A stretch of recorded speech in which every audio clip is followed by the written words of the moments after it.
রাগ এটা শুধু একটা আবেগ না, এটা একটা আগুন, যেটা যদি আপনি সময় মতো নিভাতে না পারেন তাহলে এই আগুনেই পুড়ে ছাই হয়ে যায় সম্পর্ক, শান্তি, সম্মান, এমনকি নিজের ভবিষ্যতও। রাগ একটা অনুভূতি, কিন্তু আমরা এটাকে বানিয়ে ফেলি অভ্যাস।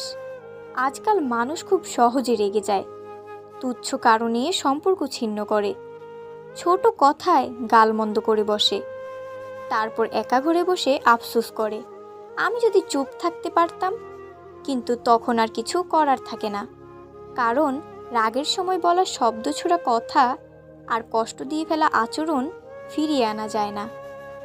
রাগ আমাদের সবার মধ্যেই আছে, কিন্তু রাগকে কে নিয়ন্ত্রণ করে আর কে রাগের কাছে হেরে যায়, সেই পার্থক্যই আমাদের জীবন গঠনের পথ ঠিক করে দেয়। রাগ কখন আসে? যখন কেউ আমাদের অপমান করে, আমাদের ভুল বোঝে, কথা না শুনে উল্টো কথা বলে, আমাদের ওপর অভিযোগ তোলে। আবার রাগ আসে নিজের ভিতরের অক্ষমতা, ইগো আর অহংকার থেকে। আমরা নিজেদের অনেক বড় ভাবি, এবং যখন কেউ সেই ভাবনার সঙ্গে মেলে না, তখন রাগ জন্মায়। কিন্তু আপনি কি জানেন, রাগে কখনো সমস্যার সমাধান হয় না, বরং রাগ সমস্যা আরও বাড়িয়ে দেয়। সম্পর্ক নষ্ট হয়, কাজের গতি কমে যায়, এমনকি শরীরও অসুস্থ হয়ে পড়ে। যারা বেশি রেগে যান তারা ধীরে ধীরে হার্টের সমস্যা, উচ্চ রক্তচাপ আর মানসিক বিষণ্ণতায় ভুগে থাকেন। কারণ রাগ আমাদের শরীরের ভিতরে নেগেটিভ হরমোন তৈরি করে, যা আমাদের ধ্বংসের দিকে নিয়ে যায়। তাহলে উপায় কি? রাগের ঔষধ কি? এটা কোনো ট্যাবলেট না, কোনো ডাক্তারের প্রেসক্রিপশন না। এই ঔষধ আছে আপনার ভেতরে, শুধু খুঁজে বের করতে হবে। প্রথমত, যখন আপনি রেগে যান তখন সাথে সাথে চুপ হয়ে যান। কিছু না বলাই সেই সময় সবচেয়ে বুদ্ধিমানের কাজ। আপনি তখন যদি কথা বলেন, আপনি যা মন থেকে বলতে চান না তাও বলে ফেলবেন। এরপর অনুশোচনা আপনাকে কষ্ট দেবে, তাই চুপ থাকুন। পানি খান, কিছুক্ষণ হাঁটুন, স্থান পরিবর্তন করুন, নিজেকে একটু সময় দেন। এটা খুব শক্ত, কিন্তু ধীরে ধীরে অভ্যাস করলে সহজ হয়ে যাবে। দ্বিতীয়ত, বুঝতে চেষ্টা করুন আপনি কেন রেগে যাচ্ছেন। সেটা কি মানুষটা আপনাকে ইচ্ছা করে কষ্ট দিচ্ছে, নাকি আপনি নিজেই অতিরিক্ত সংবেদনশীল হয়ে যাচ্ছেন? অনেক সময় রাগ আসে ভুল বোঝাবুঝি থেকে। কেউ একটা কথা বলল আর আপনি ভেবে নিলেন সে আপনাকে অপমান করেছে, কিন্তু বাস্তবে হয়তো সে আপনার ভালোর জন্যই বলেছিল। তাই পরিস্থিতি বিশ্লেষণ করতে শিখুন।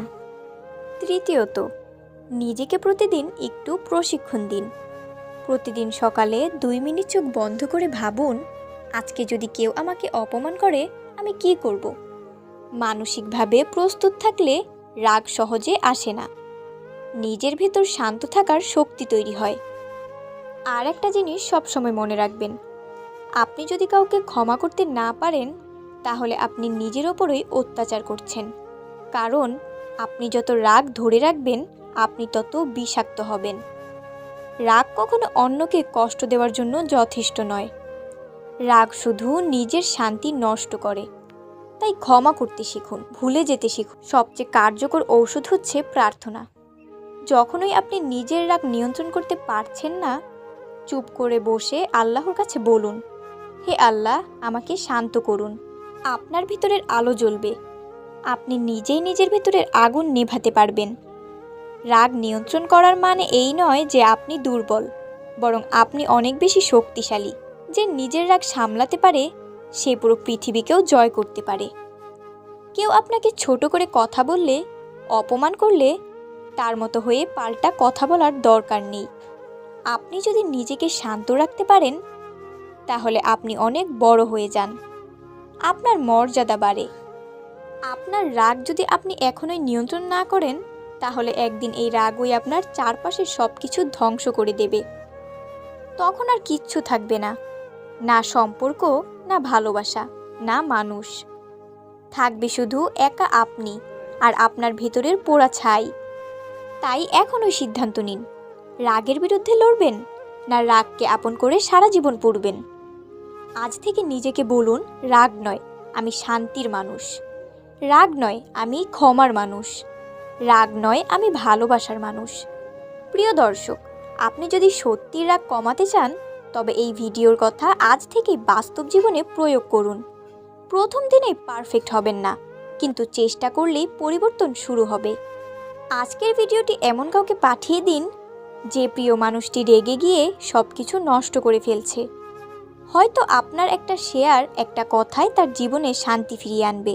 রাগ পুড়িয়ে দেয়, কিন্তু ক্ষমা ও নীরবতা জীবন গড়ে তোলে।